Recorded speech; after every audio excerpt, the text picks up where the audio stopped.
to the new Overlords Podcast. I'm Max, and this is a video game show where I'm joined every week by someone who is always prepared, even though we are not prepared. It's Sema.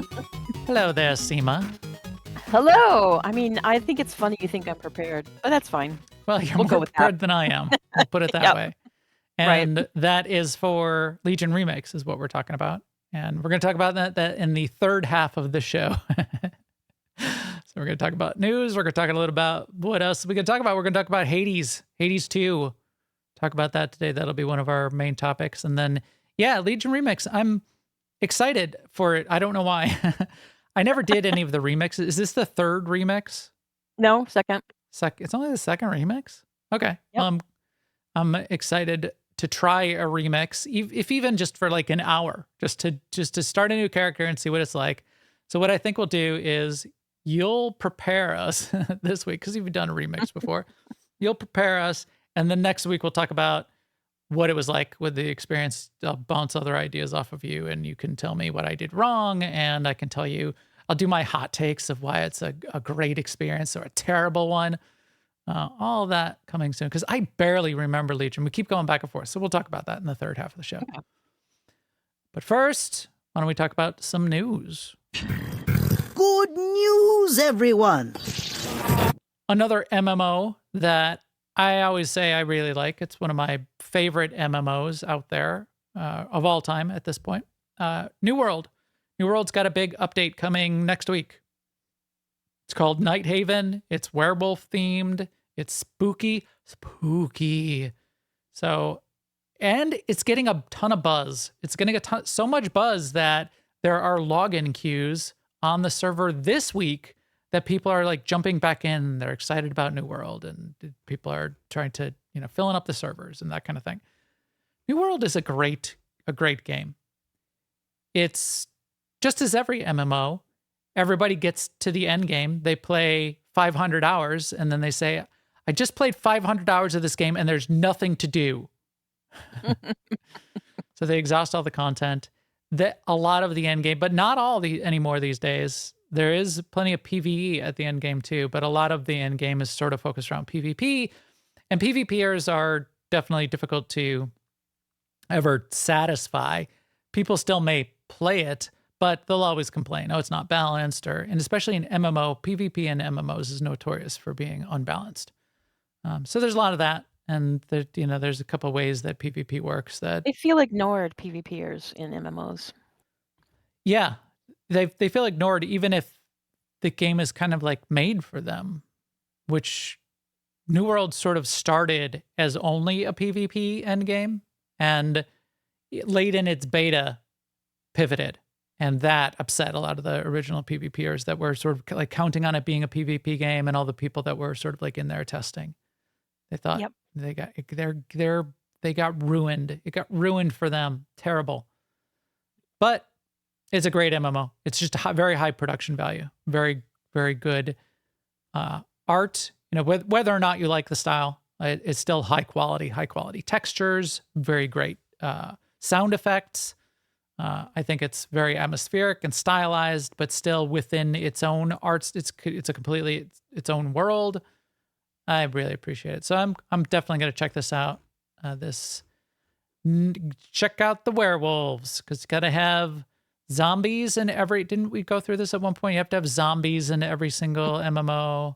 Right. Some version of zombies. We've even got them in Star Wars: The Old Republic. They're called rat ghouls.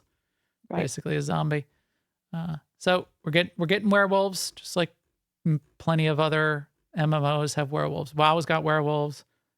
Elder Scrolls Online has werewolves. Does Final Fantasy have werewolves? Anyway, throw them in. So yeah, we'll see how that turns out next week. Speaking of WoW, this is not really a story because it doesn't say much. I don't know where Rebecca Valentine got why this is news now, because I think this just has been a part of the conversation, is what's up with the sword? What's up with the sword stuck into Azeroth in World of Warcraft? And I've asked you that from time to time, haven't I, Sema? I don't know why. It's in my mind for whatever reason. So I don't know why Rebecca picked now to put this out. because even in her article, which is only a few paragraphs, it says, at BlizzCon 2023, when the World Sword Saga was announced, blah, blah, blah. So why now? I don't know, but it reinforces the idea that the latest idea is by the end of the World Soul Saga, something will be resolved about the sword at the end of the Last Titan, by the end of the Last Titan expansion. I don't really get the big upset about it. Well, I mean, supposedly we healed Azeroth because the sword, in addition to being stabbed into Azeroth, was also poisoned. It was like this cosmic poison. Yeah, cosmic poison, and we cleansed that. However, if you stabbed me with a poison dagger and we cured my poisoning, but I still have to walk around with a dagger sticking out of my chest, I think I'd notice. And I'd ask about it from time to time. Hey, Doc, I know I'm not like poisoned anymore, but maybe if you were a planet and you had like a giant crater or something, you'd be like, oh yeah, that's going to be there for a while. Yeah, but before that meteor hit me. But this I mean, what is Azeroth expect the little ants that live on her surface are going to do about this giant sword? I don't know. True. I don't know. But since the last expansion in this trilogy is called The Last Titan, maybe whoever or whatever the Last Titan is can do something about it. Yeah, maybe. I did notice. I'm interested to see, but I don't feel like it's a betrayal that it hasn't happened yet. Oh, right. You know that we didn't like reach up there and yank it out. Yeah. No. But it's still something to question, because you can see it from like 3 zones away as you sort of wander around Azeroth and go, oh yeah, that sword's still sticking there. And the joke at BlizzCon 2023 was, what sword? I don't know what you're talking about. Yeah, what sword? Here's a spelling error that I did myself 3 times in the last week. Spelling, and when she spelled the Last Titan, or whoever edited this article, capital T, capital I, T-A-N, accidentally doing a capital on the second letter. I did that exact same thing 3 times in the last week, and I do it when I'm writing. I was working on the game, so I'm like naming something, and it's got an I as the second letter, and I keep capitalizing the second I, and then I have to like. Interesting. You know, and when Unreal Engine, when you try to make it a lower I, it's case insensitive with most of its names, so it won't make it a lower I. So you have to like make it an X first, and then I can make it a lowercase I, and it'll stick and it won't bother me visually. Anyway, there's that. Other updates this week.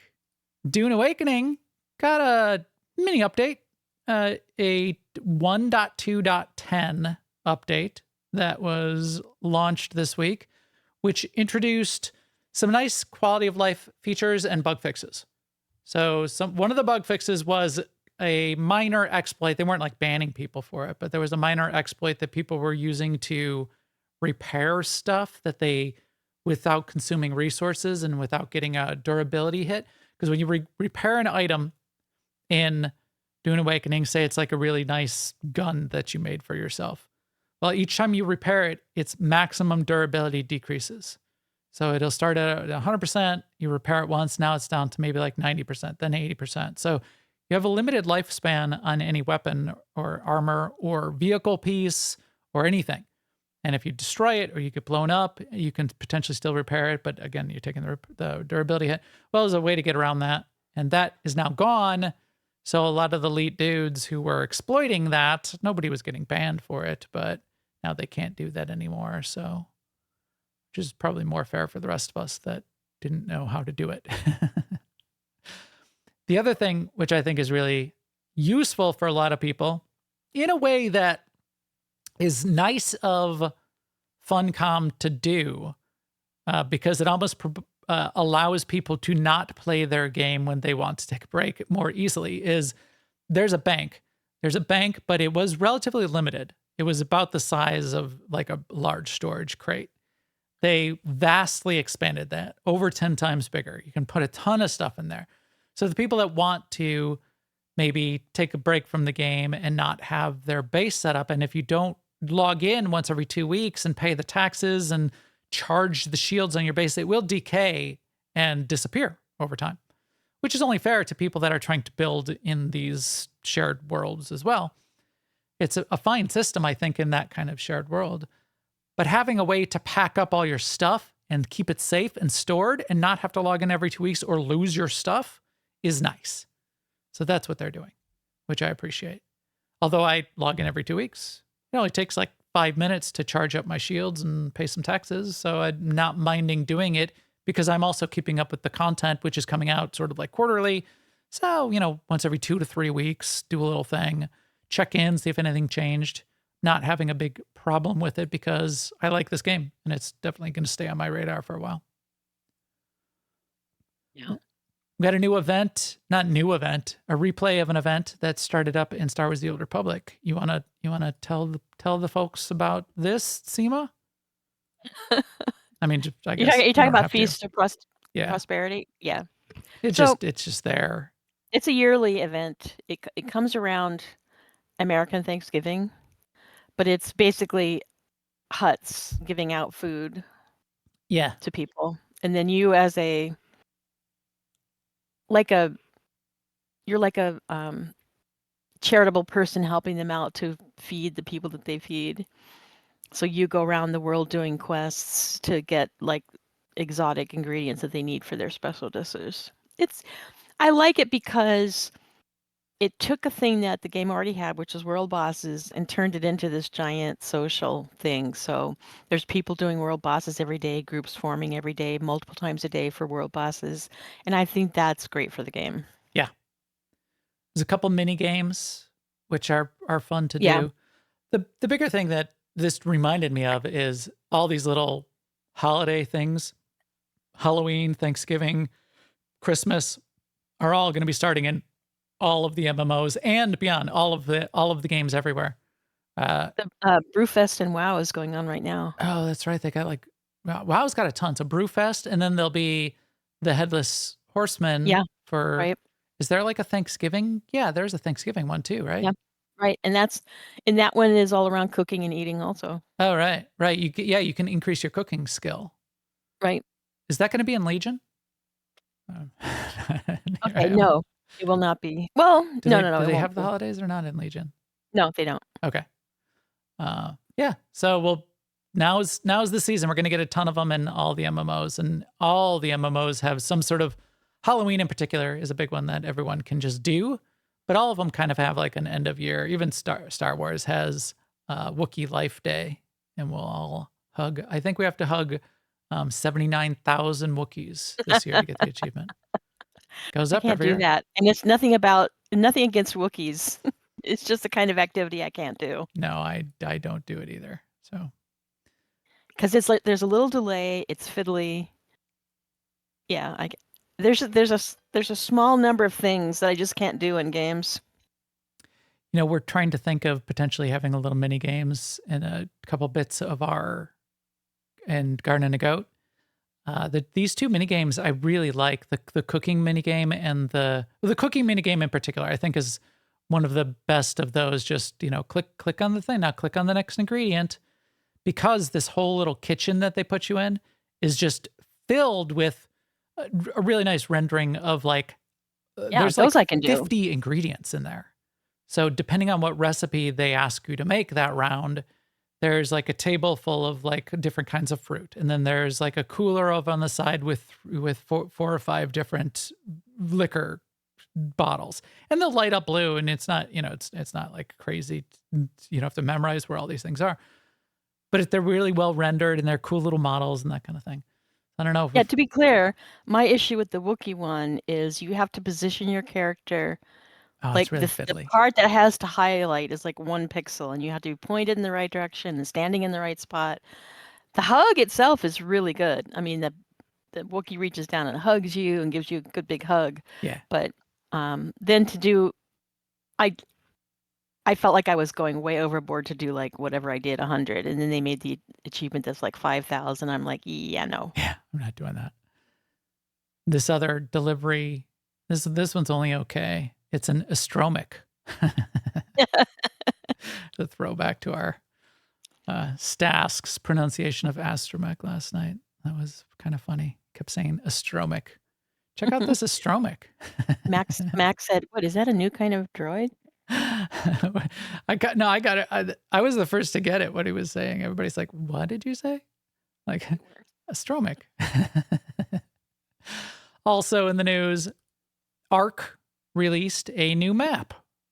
So this is Ark Ascended. So this is a remaster of an old map. I never played this map and I don't know a lot about it. And I tried to look up, do people like it? Do they not? It just seems like a really nice looking map, but not like a special twist. Whereas like Ragnarok has a Norse mythology theme to it. And Scorched Earth has almost like an Old West theme to it. This doesn't seem to have that much of a theme to it at all, but it seems like just a really nice rendering of a bunch of different connected biomes with a bunch of different of the nice places to build bases, and kind of a more compact map with a little bit of everything is the feeling I'm getting. I'm going to find out more, see if I want to jump in. The expansion that's coming out in December for Ark is the one I'm most excited about, which is Lost Colony, which is brand new and they've never had before. And in theory, and that's vampires. Another thing that you have to have in every MMO. True. It's a vampire-ish kind of thing. And in theory, it connects to the story. The Lost Colony connects to the story of the next planet outside of Earth. So all of the arcs are around the Earth. There was a colony ship, and that goes to this next planet that's going to be part of the setting for Arc 2. So if you've seen the trailers for Arc 2, which who knows if that game's ever going to come out, and nobody knows what it is. So maybe by 2027, we might see something more on it. It was supposed to be out a year ago or 2 years ago, I think, at this point. But when you see Vin Diesel in that trailer, they're on a different planet. They're not on Earth. And that other planet, in theory, the story of Lost Colony will connect to how they get there, or what happened to the people left behind, or what. I don't understand all the ins and outs, but maybe we will by December. So I'm excited about that. This one we'll see. I've got other things I'm still playing in terms of survival, like 7 Days to Die. I'm still kind of hooked on that. I got eaten by a kind of a werewolf thing in that game last night. It was a dire wolf. So I'm just going about my business, and this big giant wolf with red glowing eyes. I'm like in kind of like there's different zones, and each zone is tougher and tougher. So I'm just going about my business doing a thing, and I get jumped by this giant wolf thing, and I'm like, I can kill anything else in this zone, so I'll just stab this wolf in the face a few times, and I stab it and stab it. I stab it enough to kill like 2 other of the strongest elite zombies in the rest of the zone, and it doesn't even blink, and it eats me, and I die. That's unfortunate. And then I looked it up, and it's like, oh yeah, dire wolves. You only fight these at range. Run away. Oh, and yeah, they can show up in any zone. What? They're widely recognized as one of the toughest enemies in the entire game. Great. Why did this thing have to come jump me? Because you do get a little penalty in that game. Yeah, you do get an XP penalty, and I've given myself a little mission in 7 Days to Die. And I'm deciding whether or not I'm frustrated by this or not. But there's perks that you get, right? And there's 2 perks that help you get more skill books and skill points off of skill books. So as you explore the world, you get a skill book, and the skill book might be craft spears better. And if you're a spear crafter, then that's your main weapon. Then you might say, all right, well, I want to craft spears. You might have to get like 26 of those books to get the high tier spear crafting. I think some of them go up to like 75 of these skill books that you have to collect. Well, there are perks that you can just invest sort of like in your build, like under the intellect tree, that say, a higher chance of getting skill books, for one, and for 2, a 50-50 chance of getting 2 skill points when you read a skill book instead of 1. So I'm like, oh, okay, that's good. I should do that. Well, in order to do that, I basically have to level up 15 times, 15 levels, which is a lot in that game, before I've invested enough points in intellect and intellect mastery and all the way down in that tree to get the 2 things that unlock the skill books. So it's really kind of a struggle. It's almost like if they gave you if say in WoW, there's 100 levels in the game and they gave you an achievement at level, 98 that now you have an XP bonus for leveling up. It's like, well, why did you wait till level 98 to give me this thing? So I have this crate full of these skill books that I'm waiting to read also because I keep collecting them. I literally have a giant crate. I have stacks. I have 20, more than 20 of like the spear crafting thing. So I'm hamstringing myself, grinding out these points. We'll see if it's worth it by the end or if I quit the game. But as I also said, we're starting to stream a little bit. We streamed it on Friday, and we'll probably stream this weekend, probably on Sunday around 8 p.m. Central, if Stas can finish up his little 16-man operation in Star Wars: The Old Republic with a joint His team. little operation. Well, he and I last weekend, we said we're going to do this Survival Sunday, and then he goes off and schedules this 16-man thing on Sunday so yeah. But he's like, it's fast. In his I'm gonna go defense, he fast. didn't schedule it. No, right. Now he feels like he should support it. Right. He's Being a responsible adult. There's 2 other teams that run, and it's not even Stask's team. So there's 2 other ops teams that run on that night. One is not even an AIE one. It's friends of ours, sort of like a friendly guild that we know. Another stream, it's Intisar's. Intisar is another content creator for Star Wars: The Old Republic. Really great guides and things that Intisar puts together. So it's Intisar, and it's then one of our op teams run by Bolto, which is a cool ops leader of ours. They are getting together to do a joint 16-man run. Great, fun for them. And Stask, being the elected to lead, is supporting it. So yeah, good on him. But I'll still give him guff about it. I'll still send him an astromic with a message that says, "You're my only hope for survival night." So get on. I over thought there. the message was going to be like, "You're next." I'm trying to. I mean, what? Astromic messages usually start off with "You're my only hope," and if it's "You're my only hope to not murder you," that's not as nice of a message. Yeah. All right. So what else do we got in coming soon? We got Legion Remix. We're going to talk about that today. That came out this week. And I've still been looking for more things. Is anybody playing the update that's coming to Vampire Masquerade? Let me know if you are, because that's coming out later this month. And I've heard a couple people mention it in a couple places. I mean, probably IGN type people. I've never played one of the Vampire Masquerade games, but it seems like the month to potentially do it. That's middle of the month. What did we say was coming out in the middle of October? New World. So I'll play that. I should put that on the list because that'll be nice. So maybe that's what I'll play. If I do WoW Legion this weekend, I can try out the New World expansion next weekend, and we'll have a nice couple things before Plants vs. Zombies Replanted on the 23rd. And then October 29th, Outer Worlds 2. And that is another, hopefully a big game that I'm excited about. With so many good games out this year, it's going to be tough for Outer Worlds 2 to even make it to the nomination list, because we're going to talk about another game this week that I think is going to be one of those nominees for Game of the Year in all of the big award shows, and that's Hades 2. So we'll talk about that in just a second. Before we do, this podcast is brought to you by Garden and a Goat, the upcoming game from Contemplation Games. I'm working real hard, and so is our team, on the next set of animals, decorations, cosmetics, and I'm started work on the drone. There's going to be a little drone helper that you'll be able to unlock, and it'll only be out for a little while it's charged, and then its charge goes away, so it's not out the full time, and it'll have a mode that you'll be able to put it in, and it'll follow you around like a little puppy dog and help you out with things in the garden. So we're working on the drone. That's been pretty fun. This podcast is also brought to you by Alea Iacta S, AIE-guild.org. Come check it out if you want to jump in on the 16-man Karaga's Palace for the Conquest objective this week.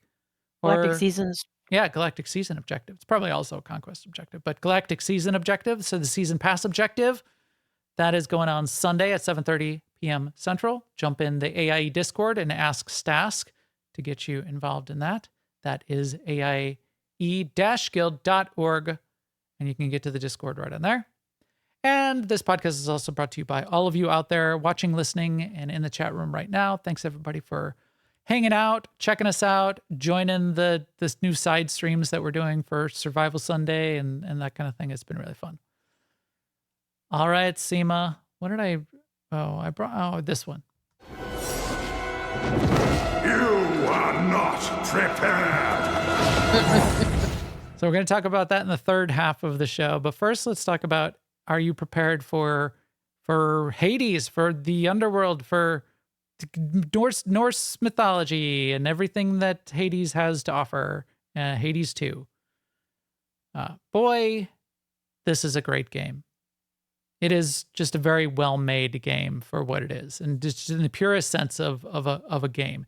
It's a roguelike, and in being a roguelike, you have to be prepared to play that kind of game where it's, your dash ability, shoot, dash, shoot, jump around, die, and reset.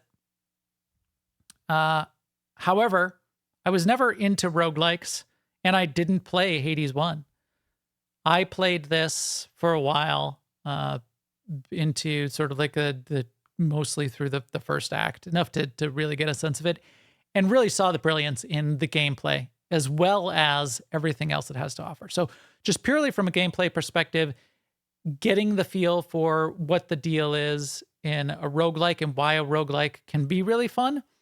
It's so well constructed in Hades 2 that when you die, and it's designed that way, you're supposed to like fight. There's not like a bunch of healing. You're not supposed to like heal up as you go or heal at the end of every little, kill some trash, and then you heal up and kill some trash and heal up and just go forever. It's designed for you to, you got hit. It's your health is a resource that you're expending and you die. When you die in this game, and this is what I like about it, and this is why it's brilliant, and this is what you should do, is dying feels good in this game. You're rewarded for dying in various ways. And yes, if you're really elite, you can get through a lot of things without dying. And there's like little side achievements if you just very rarely ever die, or you get through a major thing without ever dying. However, you're going to actually miss a lot if you don't die a lot, because a lot of things happen when you die. So, well, and I'll talk about some of those things as we go. The other brilliant part of this game is, in addition to I played on the controller, so in addition to sort of like the gameplay, the very few number of abilities, but you got your abilities, and you do have to be like dashing all around and shooting all around and dodging the enemies, learning their abilities. It's wrapped in this beautiful package. And it's just an amazing, beautiful pack. Here I am looking at the trailer and the video and not showing it to anyone else. So here we go on the stream. This beautiful artwork and beautiful music, the sound construction, the soundtrack, the artist they've got a composer that did the Hades 1 who's in here doing Hades 2 as well. It's just great. It's also, so not only just the art package and, all of everything that has to do with the art, including the sound design and the music, but also the theme, which is Greek mythology. So Hades, the underworld, all of the cast of Olympus that's involved. The antagonist is Kronos, because Kronos, who was shredded up by his children after he tried to eat them, was dumped into Tartarus. He's reassembled himself, and now he's done some bad things. It's the start of the game. He's captured Hades, Persephone, and Zagreus, and Melinoe is another daughter of Hades, sister to Zagreus, which is Hades and Persephone's other son, or at least Hades' son. I don't know who Zagreus' mother is. Zagreus was the character that was the subject of the first Hades game. That's who you were playing as. You were playing as Zagreus. So in this next version, you're playing as Melinoë. She was secreted away and not captured by Kronos.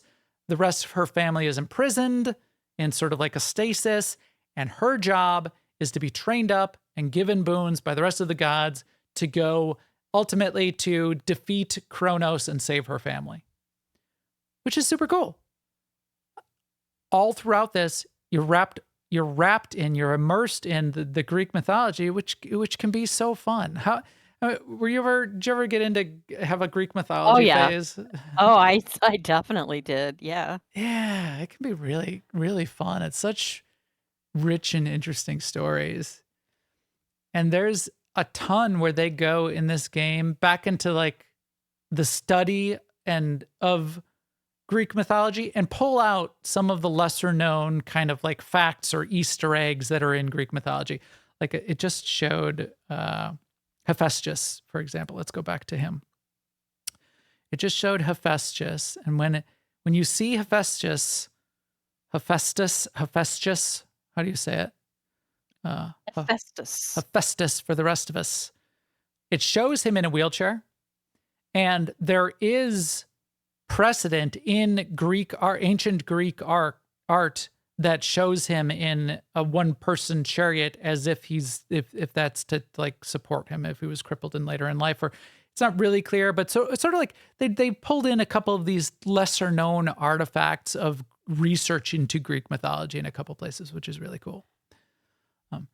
There's little side conversations you have with all of these gods. There's a little bit of intrigue. Which ones are like helping you openly, which ones are helping you in secret because they don't want to piss off Kronos, and that kind of thing. When you die, you end up back at what's called the crossroads, which is sort of like a little landing zone where there's helpers of yours. Odysseus is there, and he's like an NPC who keeps giving you strategic advice as well as like little strategic boons. There's Hecate, who's sort of like your trainer. She is teaching Melinoë how to be a better fighter, and Melinoë has been raised since a baby to go on this quest, to go on this mission to go after Kronos. And you get like little bits and pieces of that all throughout the time you're playing as well, which is really, really fun. And you can like upgrade the crossroads and the things you've got going on in there as you go through it as well. Even cosmetically, you could get to like upgrade the crossroads cosmetically, unlock a little different abilities, and it deserves all the praise that it gets for being as good as it is. I'm a fan of Greek mythology, and that's why it got me over the fact that, oh, this is a roguelike. I don't typically like those. I'm not even going to try it. Because it's Greek mythology, I was like, oh, all right, I'll try it. It's a bunch of buzz, and I should know about it. I should have played the first one. And yeah, I was missing out probably by not playing the first one. So it was really good. So are you saying you're going to play it to the end? No. I don't. I mean, I rarely play any game to the end these days, though. So it would have to be crazy addictive to me personally for me to play it to the end. I barely play the games I love to the end. But so what does it mean when you say I probably should have played the first one? Just so that I mean, if you're not going to play through the whole story anyway, you might as well just play part of the second one. Yeah. Well, I thought I wouldn't like the first one. True. And that's why I say, well, maybe I would have. Maybe I was wrong. Yeah. Yeah. And if I didn't have 50 million other games to play, if there weren't 50 games being released on Steam. Forrester's also calling you on that. He's like, you can play it on Game Pass if you really want to. Oh, the first one is on Game Pass? Oh, there. Yep. Well, but I'm also not that fond of going back and playing old things when there's a new thing. And from by all accounts, what everyone says is, and from what I've seen in watching comparative videos, that kind of thing, this is a perfected version of what the first game brought to the table. both from art, theme, and gameplay. And the gameplay did feel pretty good. As I said, I'm typically not a fan of these kinds of games because I'm not good, because I suck. That's one of the reasons. This did not feel that bad, and I didn't feel like I was that terrible. And maybe I'm just getting better at these kinds of twitchy games. There's not a lot of platforming, which is my least favorite thing. It's mostly sort of just dodge and use your abilities. And there's about 8 different weapons that you get to choose from. So you can kind of pick a weapon that feels better to you. And each weapon kind of has a ranged ability, a melee ability, and then so you have basically just 4 buttons. You can do a long press on some of those buttons to do a charged up version of them. But you have an AoE cast on the right button. I'm thinking of the Xbox. You have the bottom button, the A button, is your dash. You have to be dashing all the time. The left button is your melee ability, and the top button is your ranged ability. But when you pick a different weapon, say you pick the witch's staff versus the battle axe versus the daggers, when you go to the daggers, it's still those 4 types of abilities: a melee, a ranged, your AoE cast, and your dash. But it gives it a little bit of different flavor and a different kinds of things that the weapon can do. And then getting back to what the deal with the roguelike is when you die, you're almost like making a build every time you die.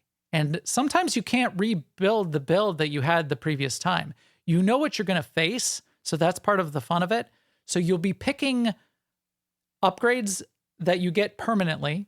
There's sort of like tarot cards that you'll be unlocking, and you can sort of unlock the right tarot cards that you want to carry with you throughout the game.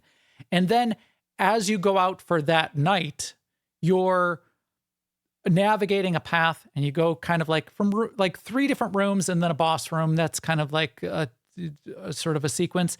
Each time you go into one of those little rooms where there's a bunch of trash mobs that you're fighting, a boon will show up. And that boon might be from one of the other gods. So Poseidon might say, here's a boon, and it gives you a Poseidon boon, and here's 3 choices of the type of boon you can get from Poseidon right now. That's your build, is picking those boons. So a boon might be slow your enemies. Another boon might be group the enemies. And a third boon might be an AoE blast. And if you magically get the right 3 boons, or just pick boons are good with other boons in general, you're kind of like building yourself a little mini build on top of your core build and your core weapon as you progress in between each time you die. That's the fun of the roguelike. So there's a bunch of kind of like random building every time you die and every time you go out. But because say, for example, especially the boss you're going to next, the first boss is this plant boss. And you fought it once or twice, you died, but now you get its abilities. It does this thing you have to like dodge 3 times as it's sort of like spinning, shooting spikes around. You can't get very close to it, so you have to do more range stuff, and it's got 2 ads. Okay, now I know what boons I should be picking to succeed through that kind of fight. And it gets really good. So there's a little bit of that sort of like strategic build, but a bunch of randomness too, because you can't just pick a build or look up a build. You can't go to a build site. You can't go to Icy Veins and say, oh, I want to do an Ice Axe build, because you might not get any Ice Axe boons offered to you this round in this run, which is pretty interesting. I think that's pretty fun. So yeah, I was having fun with that. I was having fun thinking for myself in a game for once, not relying on the meta text that we all have these days, which says, oh, you should, this is the way you should be playing it. You should have this build. If you haven't picked the daggers and the frost build, then you are terrible. Being able to try a bunch of things and try it out as you go, and not have a set build that you're supposed to be doing or even could do if you wanted to, is really cool. I thought that's a brilliant part of it. The boss fights are pretty interesting. Now, there's one boss fight that everybody talks about that's relatively early on. I didn't get to it yet, but you're basically fighting a band It's like a three person or a 4-person band. Like a singer and a drummer, and I forgot. I think there's another person, and there's a bunch of they're playing music as you fight them. So you have to be like fighting. You kind of divide and conquer. You have to pick who you're going to kill first. You have to be dodging the other abilities. However, when you kill, this is sort of some of the brilliance of the polish that's in this game. When you kill one of the band members, the music that they're playing drops their part. And it Oh, drops wow. out of the music that they're playing for you. That's crazy. That's brilliant. So that's super cool. So Think of all the people who play with music turned off. They would miss that. yeah, like me. I'm learning to play with music on more and more. Like something keeps coming up in Dune where people are in the deep desert and people will say, yeah, there's a little meter on the screen that says, "But this is when this meter goes off, that means the worm is breaching, and you need to get away. You have to fly away, or you're gonna get eaten by the sandworm." However, the music changes to the worm, the ominous Jaws themed style worm music a few seconds before that meter ever goes off. So people say if you're not playing with the music on, you're hamstringing yourself, and you should be listening for the music rather than watching that meter. I'm like, oh, that's really good. Yeah. So yeah, pretty cool, eh? So you could get Hades 1 off of Game Pass, Sema. Check it That's out. true. I could. Play as Zagreus. Because Hecate. I don't have any other thing in gaming going on right now. I know. Kronos is the bad guy. That's Zeus's dad. That's Melinoe's grandfather. But yeah, he was a bad guy even in, well, they're all kind of bad in Right. Greek mythology. None of them are Right. nice people They're- by any means. No, they're They're Yeah, primal there's no- forces in, sort of metaphors for primal forces, but a hurricane is not a friend, is not your friend. Right. So The whole like God is your friend is fairly recent in human history. Poseidon. So there's Melinoe and Hecate and like Odysseus.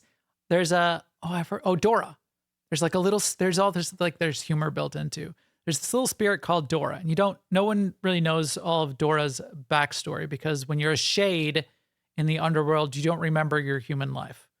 But Dora is this little shade, and she's always there, like right at the place where you spawn back in when you die, and she says hi to you. And she's trying to learn to be a really scary shade, so she tries out her scariness on you. She's like, "Your failure is disturbing," and then she goes, "How was that? Was that a good one? Did I really spook you there?" So she's really cute, and I guess you can like give her little gifts that kind of like level her up in a cosmetic way and like help her little story arc. There's a little frog called Tula the frog that doesn't talk. It gives you messages, but it doesn't speak out loud. But there's just like a frog just sitting there, and you can like walk over and pet it and talk to it. You don't have to, but anytime you do, anything that you were just doing, or like a failure or a success you had, plays into the little conversation. So if you were off like fighting there's a place where you like fight frog beasts. If you were off fighting those and you come back and you talk to you just press the talk button when Melinoe gets back to talk to the frog, she'll say, "Oh, hey, I was just in this swamp. You're a frog. You got any advice for me?" Everything kind of like plays into it and is connected, even in those little ways, in those cosmetic ways, in those side flavor conversations, is all connected to just what you're doing in the game as well. So does the frog give her advice, or does the frog say, "Quit killing frogs"? I don't know on that one. I didn't get to that. I just heard that it does that. Good point. What? You're killing frogs? This disturbs me. All the other gods like Apollo, Hestia, Hephaestus, Hermes, Demeter, Aphrodite, Artemis. Not Artemis. She's like a little pal of yours who you can like go off into a glade and sing songs with her, and you like sing this little duet from time to time, and there's like 3 different versions of that. But the main gods are the ones that are giving you the boon. Their avatar will show up, it's sort of like the cutscene. You see their face on the screen, and they always have little comments for you. Daughter, like Hephaestus is like, what? Hades had another kid? You must be. I didn't know it was a daughter. Good to meet you. And Forster says that eventually the frog can come with you on your runs. Oh, really? Oh, that's fun. Hephaestus is like, oh, yeah, that's awesome. Good to meet you. Oh, plus your weapon is trash. Hand that over. I'm gonna fix it up for you. So that that's when they sort of like give you the boons. Oh, here's the band fight with the singer and the shell, and there's the drummer and with the drums, and super cool. But yeah, all the gods have fun little things, and they're helping the story along too. Like Hermes is on a mission to try to like discover what Kronos' ultimate plans are in the game. You're also, after you die, you get little flashbacks to see what actually happened when your parents got captured. So more of that story happens. Why Zagreus isn't around, because he's in stasis as well with Persephone and Hades, and what's up with that, and sort of the confrontation. You get, Kronos becomes aware of you, and that kind of thing. So there's almost like an RPG story going on wrapped around all of this, crazy little fight. Oh, this is a little side fight, I think, with Nemesis. No, maybe that's not Nemesis. There's like another little NPC that like comes and challenges you from time to time to increase your abilities and stuff. Yeah. So cool. And as such, I know it's going to be a Game of the Year contender. It's going to be at least one of those nominees that are up there this year with it, or at least it better be. Yeah, no, I just know it's of the nominee list, it's pretty much a shoo-in for being one of those. What else do we have? My mind's going blank right now. We're gonna have to sort of get that list and keep it up to date on the side of what the other Game of the Year nominees are for this year, because I know there was at least 3 other big ones. I would definitely watch this as a show. I know, wouldn't you? Or like play it as an RPG, or like an Greek mythology MMO. Why haven't we had one of those? Yeah, definitely. Yeah. All right, enough of Hades, which is super fun, but I think we've exhausted that topic. Game of the Year nominee. I think it's going to be great. But this weekend, I might try some Legion. I think I'm gonna, Sema. But as I said, I did not do Legion Remix the first time. You did quite a bit, and you're kind of an expert on the first version, at least. You got to tell me what's up. First version was not prepared. a Legion. The first version was not a Legion remix. It was Pandaria remix. Right. Yes, and I remember you saying, not interested in that. So this time around, you're somehow interested. So it's just been a while. It's been a while since I did any WoW. So so like the core of it, what remix is it's like it's an accelerated leveling / killing / transmog mounts, pets, toys, and decos extravaganza. Mm-hmm. So it starts out slow. It just gets wackier and wackier and wackier and wackier. So at the end of Legion Remix, people are saying that you can expect to do high-level mythic dungeon keys solo. Okay. That sounds fun. Mythic raids solo. So you go from it's also a fun and quick way to, I call it, get a race change. So like if your main, in my case, is a gnome warlock, and people are pressuring you into making a bigger race. Are people doing this to you? You're too small.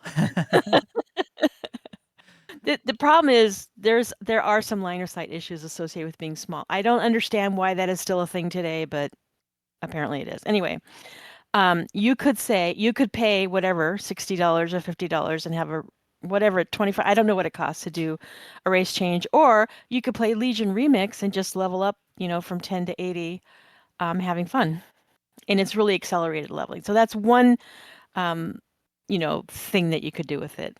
You can play it just for the wackiness. Like when we were doing Mop Remix, Mr. Pandaria Remix, there were a couple of people in our array team who just did everything to the nth, and they literally could just like walk into a room and blink an eyeball and everything would die.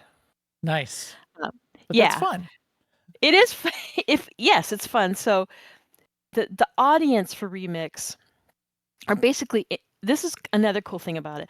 Anyone who has an active WoW subscription can play Remix. You don't have to have bought the War Within or any game, any WoW Oh, game. You really? just have to have a sub. Yeah, which means people who are right now sort of married to Classic, they can take a break from Classic and come over and play Remix. Well, that's fun. Also, WoW Forever has had this thing where you can play WoW for free up to level 20. So if you don't even have WoW at all, you can play Remix up to level 20 if you wanted to. Oh, The really? problem with Completely that, free? yeah, the problem I see with that is you're going to be like level 20 before the end of like the second or third day. So, Oh, you're or still even, limited to level 20. I see. yeah, you're still limited to level 20. Got it. And what happens with the characters that you make and level during Remix, whenever you want to, you can transfer them over to retail. Like right now, when you're playing Remix, I forgot to mention, it's its own thing, its own little encapsulated thing. Like your character does not have access to the gold or anything else of your other characters that are off there in retail. There's no mail back and forth or whatever. Like there's no I can't get like heirloom gear for my Remix character because for one thing that wouldn't make any sense. Right. I do still have access to all my mounts and pets and transmog, right? Because that's just Any stored. account-wide things Yeah, like that? that's Okay. stored on my account. Yeah. I mean, heirlooms is also stored that way, but it's just an exception. Yeah, okay. So that's why they make a big deal about when you do this character, then you can transfer them back to retail. And that's good because a big part of Remix is earning the currency to buy all the cool stuff. Well, it wouldn't make any sense at all if you couldn't then take it back with you to retail. Yes. Okay. Which you can. So wait, explain that part again. So when do you take it back to retail, and what all do you get to take back and what don't you? Okay, so you get to take back any cosmetic thing, and you can do it whenever you want to. Like if you play Remix for a week and you think, okay, I really wish I had this character in retail, you could go right then. Oh. If you wanted to. It just you can't go back. It's not two-way. Okay. So if you wanted to continue playing Remix, then you would just make a new character. Okay. And what doesn't come across with you is all the wacky powers. So as you level and as you do different activities, you gain power. You gain power and you gain accelerators for that power. So that's how come the curve can go, the curve like low, and then up, that kind of curve. Yeah. I just described it with my hands. An exponential curve, is that what you're getting at? Maybe. That's a very math way of putting it. So that's who to play. And to get started, basically, the way it works, like since you haven't actually logged into WoW for a while, when you first log in, there's probably gonna be a splash screen that says, okay, click here to create your time runner, which is what they call the characters that go in Legion. It might do that. Since you haven't logged in a long time, it might do something else like, hey, here's the latest Welcome back. War Within. Yeah, Do right. you want us to take your 32 slot bags and turn them into 16 slot bags for you? Because it's the little bonus we have for you. No, no, please don't. All right, 16 slot bags. There you go. Yeah. Right. All right. So you might get I'll that watch instead, for that. But yeah. But on the character select screen, there'll be a button to create a time runner versus creating a regular retail kind of character. So you create your character, you play through an initial part, in Dalaran. And this, I don't think it's a spoiler to tell you where the story starts. Like if you remember Oh, this is like the 10-year-old story, content. So yeah, right. But the Legion remix has its own story. oh, it has its own story. Okay. Okay. It's Because it's it's the it's a bronze fr- dragonflight it's screwing around with yeah, time. Yeah, it's okay. more like a framework than a story, I guess. The trailer kind of said that. It's like, yeah, Yeah, well, you know, this is what happened, but it's not fixed in stone. We're gonna screw with time. right. It's like Now, so what that never goes wrong. the story is that the Infinite Dragonflight wants to learn more about how we were able to vanquish the Legion. So Okay. they put us in the setting and they start with giving it. That's why they're over time we're getting these crazy wacky powers because they're studying it all along. And when I was thinking about this, I thought, and maybe this is something more to talk about next week, but I thought, it's also probably valuable data for actual game developers to look at in terms Ooh. of who actually does what and how far do people go, and when they test these limits, what does it do to these systems? So Ooh. There you're getting really meta about it. That's interesting. Yeah. yeah, yeah. Um, Sema should Ian, if you're not doing that, you should call up Sema. She'll set you up if you miss an opportunity. by the way, his name is Ion. Ian?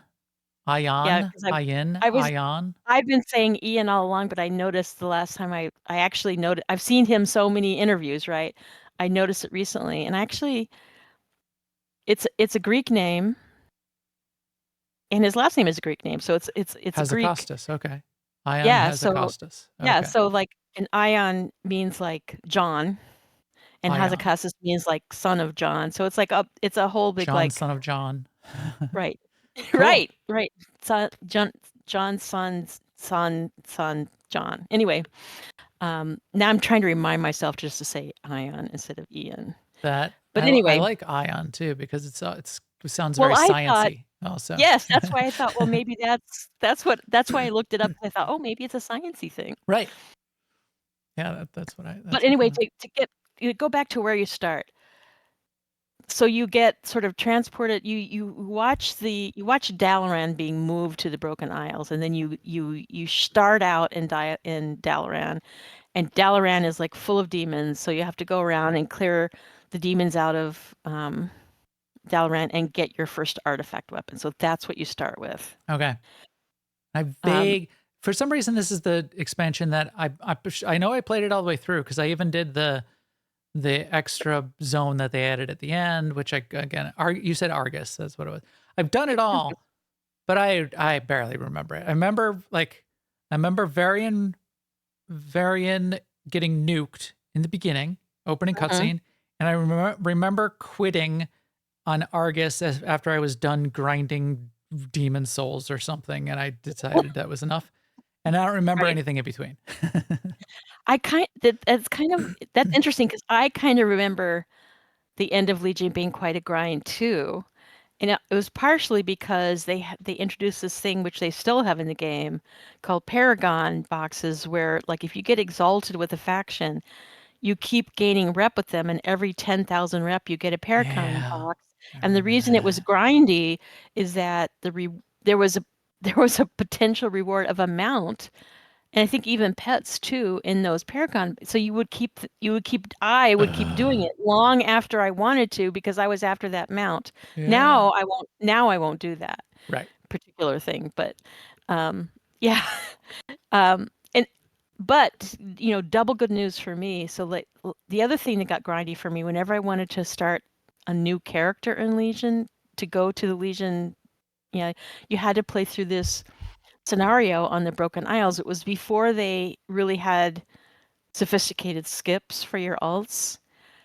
And I mean, I got to know it so well I could just like make up my own skits, like, avoid mobs if you go this way. But this starts after that, which I was happy about.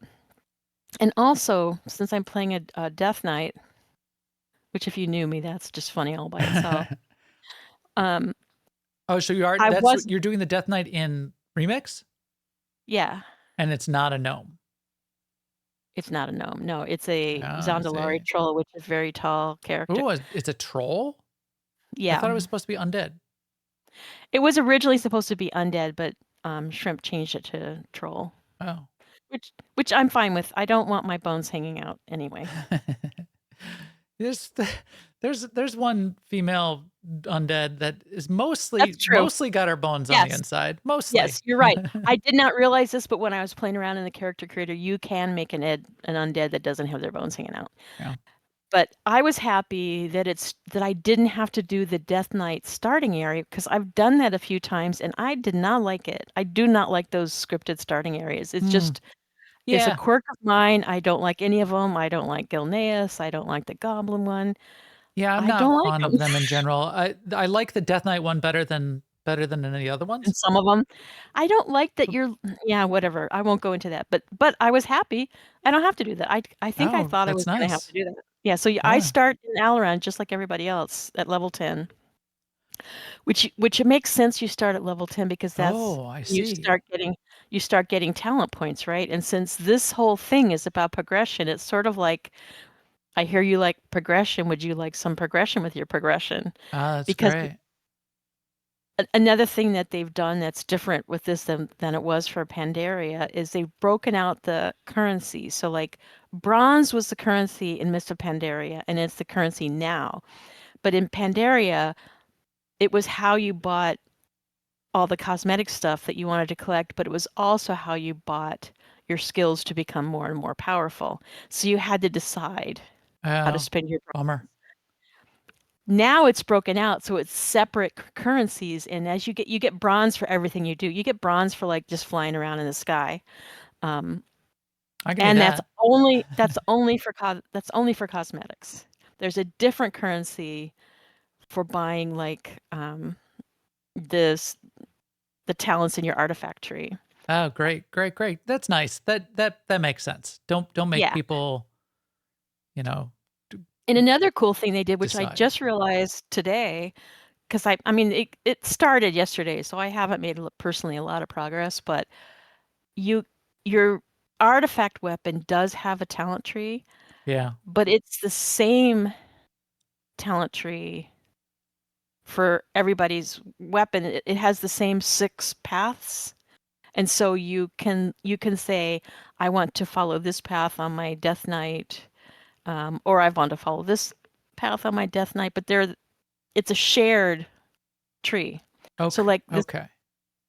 this morning I accidentally changed my spec. Well, I mean, that sounds bad, but I didn't really mean to change I guess that's accidentally changed my spec. And the points were all refunded to me to put into the new spec if I wanted to for my weapon. I just changed back instead. But so like as you earn the points, it's like you don't have to start over again if you decide you want to be unholy Death Knight, for instance. Okay. You still have the points. Got it. Yeah. So one thing you asked me before this is like, what's the best kind of character to play for Remix? Yeah. Should I like I almost always, if I'm going to roll a new character, I just can be comfortable. I would roll something that's comfortable, either druid or a hunter. You know, Yeah. So should I do that or should I pick something new? Because I've never leveled up a paladin all the way to max level, and people love paladins. So am I missing out? So here's my deal. The opening of this Legion remix is bewildering. Like I spent some time watching and reading about it because I was like, what is going on? And I found it for me that it was a little bit awkward to also not know my class. So I think there's a lot to be said for at least starting out on a type of class you are comfortable playing. Okay. So that's Okay. one consideration. I don't mind that because I love playing those classes. Yeah, especially yeah. They're so versatile, both of those classes. But there is another way of looking at it, which is what's going to be the fastest way to level, in which case you would pick one of the classes that are famously good at AoE, like Paladin, DK, Demon Hunter. Then you can just bigger pools means getting more powerful More quickly. faster, leveling faster, right? However, how important is that? Because like we're gonna level this event goes on for 3 months. You're gonna level Yeah. blisteringly fast. So And you're going to be if you want super to be like overpowered by the end anyway, no matter what you right, do, probably. That. and as you level your first character, you're getting accelerators that will affect any other characters that you level. Oh, So really? yeah, yeah, Oh, yes, that's how they get you. yes, yes, yes, yes, yes. So those are two considerations. And then another way of looking at it is, say you were a person who had leveled up everything except one thing. Mm-hmm. Then you go, like, I really wish I had a blank, a paladin, or Yeah. I have 7 paladins, but I don't have an undead paladin. Then, you could use it for that. Instead of buying instead of level, yeah, you can just use it to make that extra character. It's end up in retail anyway. So it's just a fun, fast way to level up a character. So should I do Horde or Alliance? What about that question? Does that matter? It doesn't matter, You guys are especially in doing Legion. Horde? Oh, that We're doesn't even doing matter for we're that? Like if I we're was doing gonna. Horde, but it doesn't matter because you can group together. It's a little clunky grouping together, but you can group together regardless of faction. And also Legion in particular was everyone played the same story. It was like the Yeah. Horde and the Alliance were fighting the Legion at the same time, even though there was some betrayal in there. But yeah. One key thing that I believe I know the answer to is there was a thing called the Mage Tower, and I quit before I did the Mage Tower. Mm-hmm. Having that cool bear thing on my druid would be cool. Yeah. However, we can't get that, right? No, they decided that the rewards from the Mage Tower We're too special. we're going to stay exclusive to the people who did. I mean, you can still do the Mage Tower whenever Legion is the time walking in retail. Oh, and get the Yeah. and get the Get skin. I don't know if they're exactly the same. Maybe they're recolors or something. I don't care know. about the recolor as much. So if it was just And there's again, also I don't play a million I other really need ways. it. There are also a million other ways to get other skins. So it was sort of like in deciding not to let people have those druid skins. I mean, there's and other rewards from the Mage Tower for other classes, but the druid skins for sure. It's like you do have access to so many different skins now anyway. Like if you go in the barbershop, you can see all the ones that are I think you can see all the ones that are there. You may not have access to them because they're like achievements and different Maybe things. there's some other way I could get a cool bear skin. Yeah, like there is a way to get like a fiery kitty cat that isn't Mage Tower. I noticed. Nice. But I think so no think I Mage might Tower. do Hunter. I think I might do Hunter. Yeah, I think Hunter would be. I think if I was gonna do it without doing what I'm doing right now with the DK, I would do Hunter or Warlock just because it's so convenient to have a pet. This scene right here with the Naru, is this the whole deal with I am my scars? Was that from Legion? I don't remember. I think that is. I mean, Illidan is a big part of it. I think Illidan towards the end, the Naru tries to, rip his scars, cleanse him of his scars. I think that's a Legion thing. And Suramar, is that the what? Oh yeah. What's going on here? is that something's wrong? Something's amiss. What do they say? Right.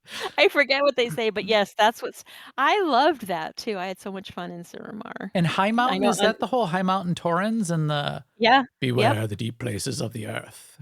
Right. Okay, so I'm remembering some of that. I spent a lot of time in High Mountain, I remember. So, yeah, okay. So we shall see.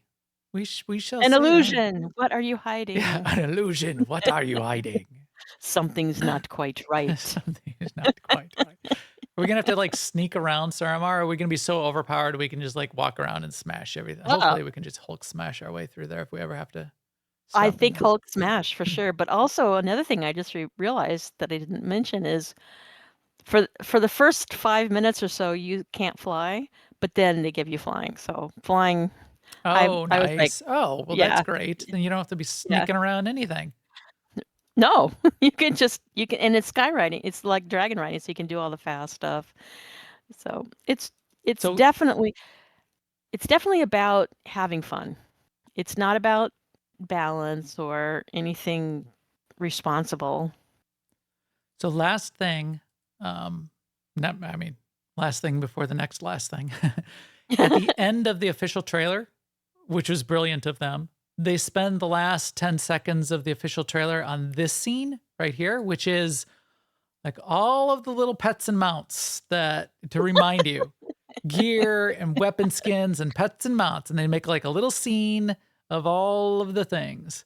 So what are you going for? What do you want? Like, what do you want in terms So of cosmetics and pets and mounts and stuff out of the Legion? priority for me is pets, then mounts, then toys, then transmog.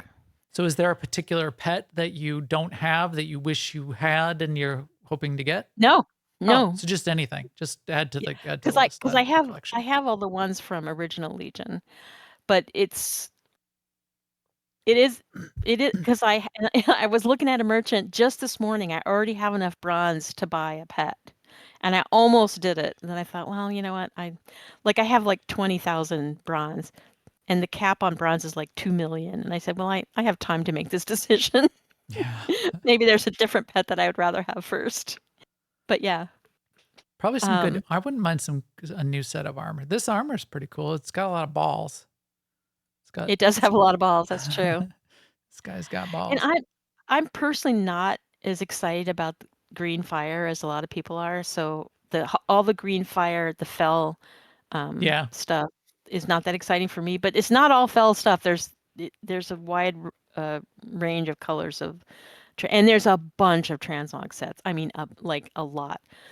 The Like if background you were color on our podcast this week is red because I knew I would have to turn it to green for next week. I actually thought about that before so I started the show. they say that if you want to buy everything, it's going to be 8.5 million bronze. Yeah. That is a number that is so big I can't even conceptualize. And I know at the end of Mop Remix, I was looking for ways to spend the rest of my bronze. I don't Okay. think that's going to be the way here, though. I don't know. I'll be surprised if it is, because 8 million is such a huge number. There's kind of nothing I want in general. I'm more excited just to roll a character and just get the feel of it, for, even for a little while. So I'm Yeah. good with anything. What is this little Groot character in the middle there? It's kind of hard to see. Oops. Go back to it.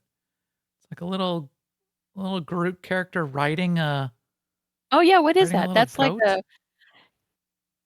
well, okay. So that's not a goat. That's a stuffed elephant, which is a pet. A stuffed, what do the Draenei call their elephants? Yeah. That little guy is like a little elemental. Okay. I want that. He's a pet. That's what I want. Yeah. I want that little Groot dude. Oh, he is riding it. Yeah. Yeah, he's riding it. He's on it. Yeah. Yeah. Maybe a hunter pet. Although I use Hottie and Skull, and I've used them for years now as my hunter pets. They're just so cool. You got those in Wrath. You've been using them for a long time. It's a brother and sister, and they're it's not just twin. It's not just a copy of the same character. It's it's two different ones, so they're close but not exact. I really like that. And they like the crackly lightning, and they're very cool. One of the things that they also are doing in retail is on the character select page, you can select the background that you want. Oh, yeah. And the backgrounds are from doing various achievements. Oh, okay. In the game. So, and then you can group your characters into groups of 4, and each group of 4 can have its own background. Oh, nice. Oh, I Yeah, didn't know it's that. kind I thought you had like one and you just picked the top 4 that were going to be in it. no, Oh, wow. no. It's still a little bit clunky, right? Because you have to like move characters up and down and whatever. But it is kind of cool. It's on my mind because I just got a new. They call them camp backgrounds or Yeah, whatever. I that's just got a right. new one yesterday for something else in retail, and I'm like, oh, now I like this one the best. We're just about what? We're 2 months too soon for them to be giving out housing decoration items as Oh rewards. no, they No? are. How did I leave that out? There we Yeah, there are go. decos. There are decos to be had in Legion Remix. Really? Okay, well then that's what I would want because I'm gonna try the deck. I'm gonna Yeah. try that out when that comes in Yeah, December. excellent point. Yeah, I haven't run across them yet, but everything I've seen says they're gonna be there. All right, all right. Okay, well that's what I'll go for then. If I get to, if I get to that if I get there. All right, all right. Well, this has been And great. But also, when you create your your Remix character, completely empty bags. see, A hundred that's what's 160 most available slots. exciting about it to Yeah, me. It's right, like clean exactly. slate. I declare bankruptcy. Just it's gone. Inventory Like bankruptcy. this might become my new character just because it's got empty bags and I can keep those other ones and whatever magical things are in their bags, I could go back to them at some point. Maybe I'll just make an exact copy of my current human hunter so that I can just have another one with completely empty bags. I swear I might do that. Uh, Okay. All right. Well, this is great. So maybe we'll play it this weekend. And then on the show next week, we'll compare notes. And are you going to yeah. play? I mean, are you rolling your character or did you already roll a character? I rolled my character, so I got as Okay. far as getting my artifact weapon and starting my order hall, and now I'm kind of going back and forth about whether I should be doing remix quests or finishing my order hall. I'm not sure. Okay. And that's another thing. I'll have to look that up. I forgot all about the order. I'm sure I'll remember when I get in there, but kind of forgot what that's about. Cool. Plenty of things that we'll be able to talk about next week and compare notes, see how much bronze you got and that kind of thing. Yeah, See what pets you found so far. Do you have this I'll little probably have corgi 0 that they show on the screen? You probably have it Uh-huh. already. Yeah. Okay. I do have it. We'll Yeah. see if we can get Groot by next week. You will be able Get to. little I'm baby sure. Groot. That would be Yep. great.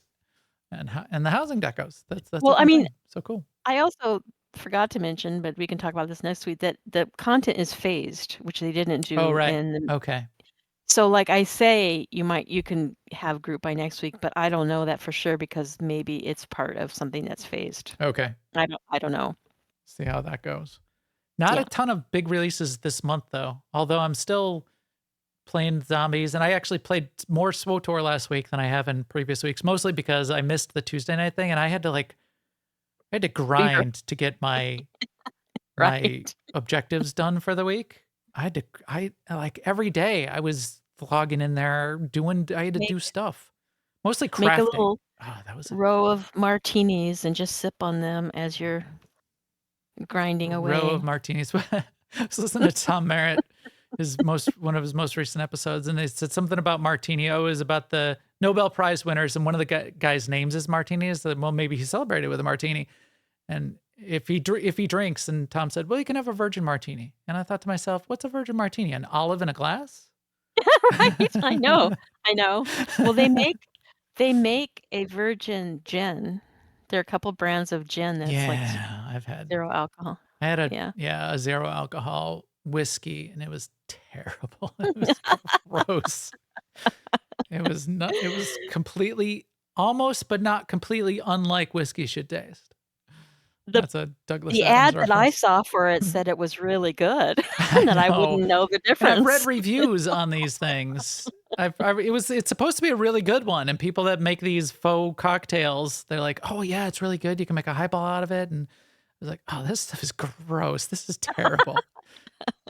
It tastes, almost completely unlike. I mean, it like reminds you of maybe it could be. It kind of looks like whiskey. Maybe that's it.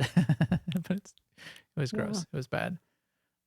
Anyway, okay. So we'll compare notes with next week. I think that is very cool. So thanks, Sema. That sounds great. Cool. Cool. All right. I think that is it for today then. All the feed and subscribe links for us are on newoverlords.com, and our video is up on YouTube/newoverlords. Come chat with us in our Discord at newoverlords.com/Discord. You can also follow on all the social networks while they last, and we'll keep you up to date there too. And with that, we'll talk to you soon. Later, everyone.